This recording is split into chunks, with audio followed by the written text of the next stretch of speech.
dasaremu kelawan garwamu kang mas kang mratitisake ngrepit dasarene api pirantine tanana ingkang ngaruwe yamong akibate aku mong bayangke remo ing atiku iki yen banjur ngilingi baca telu iki omo tenan sita dadi cahalata kanthi dikapada mati Minda kaya yen to sita urip lan andika mesti bagya mulya jar lair putri Sulistya teras bisa nyuwarati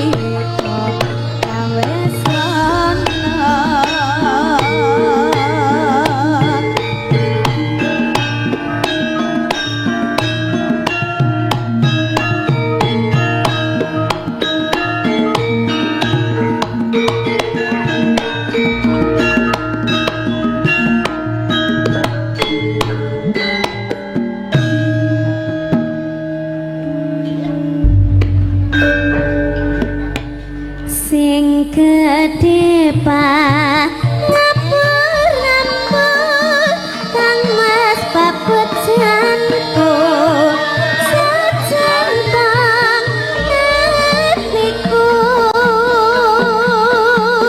sambungku mengwen telu rupita saremu kelawan garwamu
Tapi ya ki gawe video klip ya dhewe ya.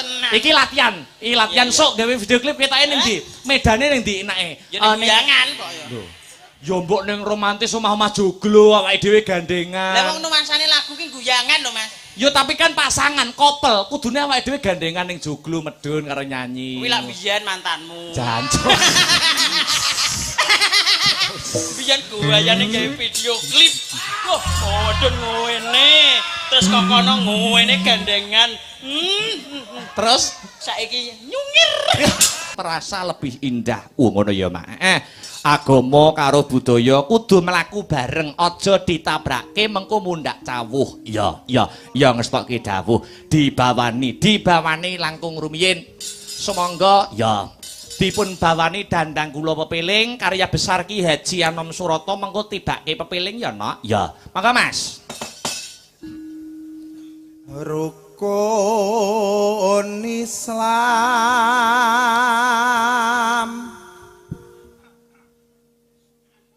kang lima puniki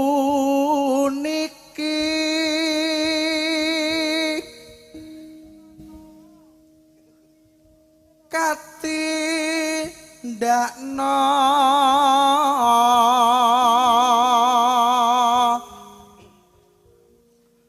mring para sasama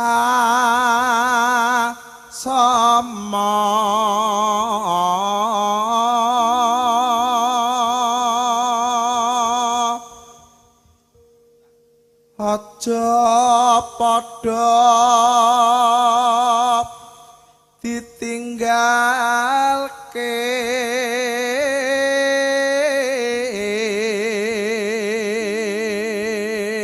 tembang menika nggih kula kintunaken dumateng Bapa Lurah, Bapa Nyata. Kang sarta sedaya panitia mugi saged adamel karenaning penggalih lan saged dadosa jampi sayah tombo kesel. Monggo dipun lajengaken, Mas. Rukun Islam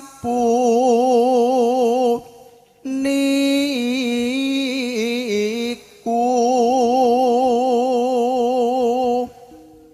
sahadate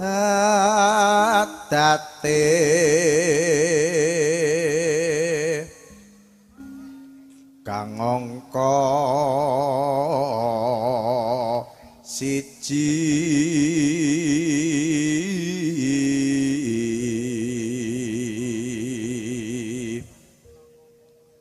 kang angka loro solat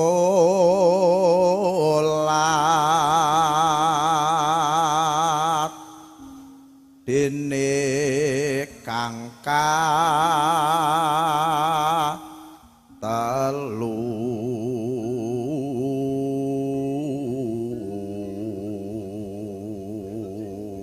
rukun Islam kaping 3 napa, Mas? Ramadan nindakne poso Terus papat zakat ping 5 ngibadah haji menawi sedaya rukun Islam sampun dipun tindakaken tegesipun rukun Islame dos pundi, Mas? Rukun Islam sampurna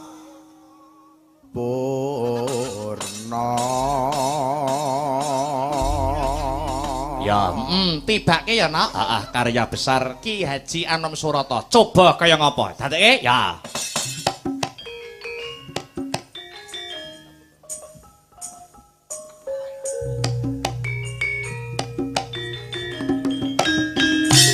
Ya.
Siaran malam hari ini juga disiarkan langsung ya lumantar channel YouTube no. Oh ngono live streaming Asta Brata Media ya.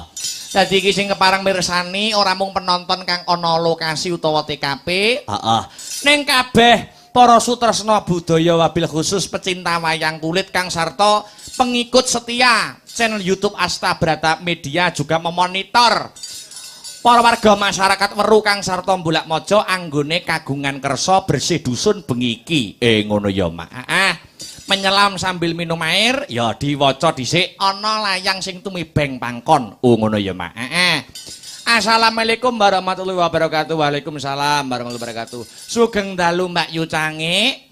Panggih malih dalam rangka bersih dusun Mbulak Mojo lan Weru. Kelurahan Wrongotok Kadipaten Nganjuk. Kula nyuwun gending ya. Bawa palaran langgam ngimpi. Loro ki apa ki jagat wengi ki apa ki. Terus telu ninggal katresnan Persi Samboyo kang sarta ingkang pungkasan podang kuning ya. Gending menika katur para pamirsa sedaya sugeng mirsani ngantos paripurna saksampunipun bersih dusun Mbulak Mojo Weru masyarakat diparingi sehat walafiat panjang umur banyak rezeki dipun tebihaken saking musibah sengkala lan penyakit wasalam saking menika seksi wayang kulit. Ngono ya Mak. Ya dipinangkani sing kira-kira kanca-kanca iso dipinangkani karo gegojekan karo mlaku ya no. Yo Mbak Manuhara Katuran Jumeneng. Ngono ya Mak. Serampatne ya serampatne. Iya ben anu golek keringet no. Ya ayo Mbak Manuhara Katuran Jumeneng ana ing pepanggungan. Ya coba kaya ngapa cerat.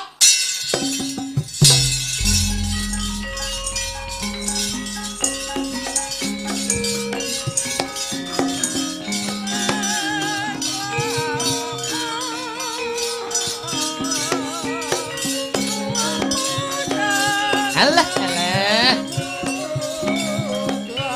alah, alah, iya. Awas.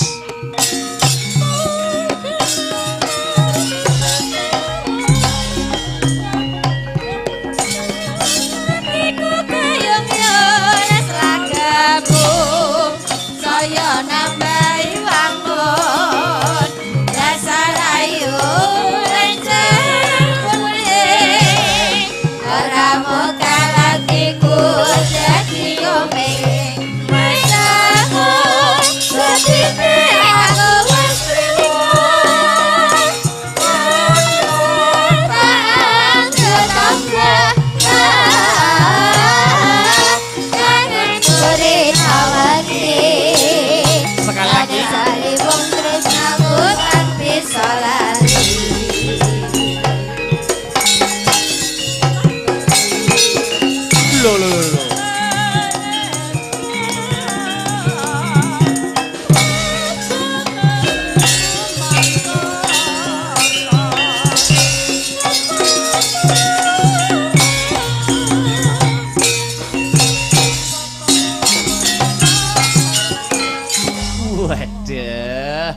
luar biasa jan lembek solek joget rumangsaku lek ketok lek wanita feminim yo wilujeng dalu Mbak Yu Manuhara iya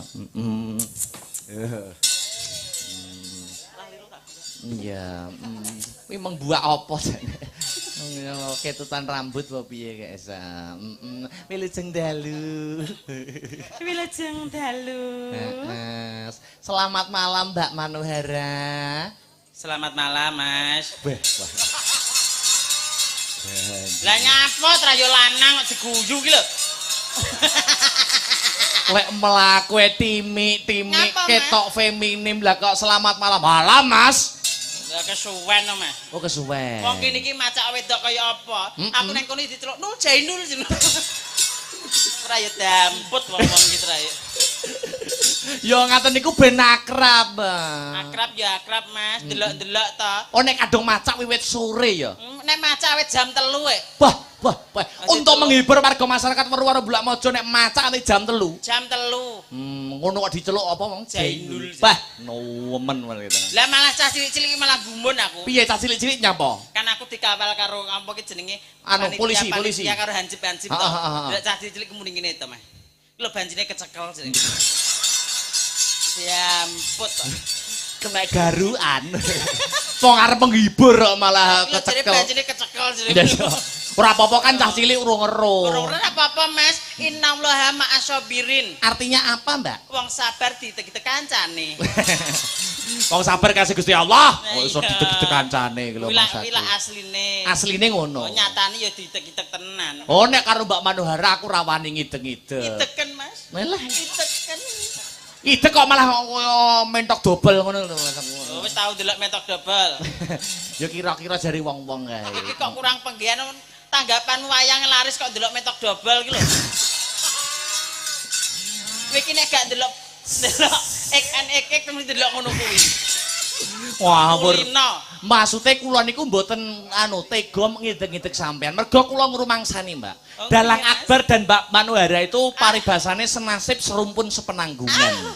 Di mana ada Dalang Akbar, Di situ ada Manohara, makanya fans dijenenge Manak. Manohara Akbar. Ya. Najan ta wong ora iso manak, penting jenenge manak. Manak itu singkatan Manohara Manohara. Akbar. Ya. Ini ben roh masyarakat Weru Bulakmaja ben roh. Tenan, awake dhewe yo nganggo gawe single lagu sing anyar ya Mas ya. Single lagu dicoba boleh? Boleh kapusan Aku banji. bagian apa? Nyekel apa? Oh, sampean ecek-ecek. Ecek-ecek yuk, kene. Ecek-ecek kene. Nah, Ya lagi iki dereng jak ngamen. Ya, Ya. ya. Terus ya asline ngono kuwi ya. Ayo, Mas. Alon-alon bas karo tipung. Bas karo tipung. Iki jenenge shop ra to. Kayak ngene lho, Mas. Ngene. Heeh.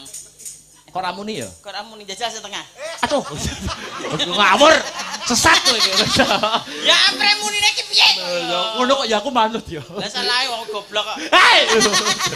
Ya kene. Kayak kamu kendang karo? Lah nek ra goblok nyapa? Kenapa? Oh, tanggapan dibatalne gelem. Asu. Ayo. Nek ora sanggone dine, Dei. Ganjing iki. Ayo. Adekno nolak telunggon. Ayo, Mas. Oh, enak ya. Ayo ngetan, Mas. Tuk. Jentit Ya. Manohara. Jentit Nyah. Manohara. Jentit Nyah, Mas. Manohara. Jentit Nyah. Manohara. Jentit Entekno. sik to. Kapan nyanyimu lho? Lagu ki ngarepe senggaan sik. Kok senggano ngrut nyoh. Senggaan ki ampreh menarike penonton. Dadi wong delok ki, wong ngrungokne ki ben gak opo kok lagu ngono. Oh ngono. Berarti ben gak bosen, intro. ben gak monoton. Ah, intro. Tarik. Ayo, Mas. Ayo, Tris. Nah. Enyoh, Mana? enyoh, Manohara Akbar. entekno. Iki lho, enyoh, entekno. Kok iso malah kaya apa kuwi mau kaya blandut macan. Lho, artis kuwi Mas, penyanyi kuwi ora diselingi joget dikira kuwi engko patung. Oh. Ngono. Lah maksudnya kok ora masuk lagu-lagu kok nggur nyoh-nyoh karo. Cek urung masuk makane masukno. Oh, iya. Ayo masukno, kene. Lewat Ayo. ndi lho kayak. Nyoh. Lah karek kowe mlebune lewat ndi? Lawang ngarep apa lawang guri kok. Kuping. Nyoh. Kok kurang ajar. Ayo toh. Aku serius lho iki. Lah kok iso kuping barang iki nyapa? Maksudnya kudu ngrungokne bass karo kendang ben iso masuk ngono lho lagune. Tak tuk dentit yo. Nyah. Iki lho. Nyah. Nyah. Edang nyanyi. Kalem-kalem aku iki jek perawan lho, Mas. Iya. Karo perawan iki yo ngene iki kok yo. Perawan asli ya? Perawan leh murep. Perawane Lho murah. perawan mau buntet tok. Iya. Yo tarik, Tris. Yo.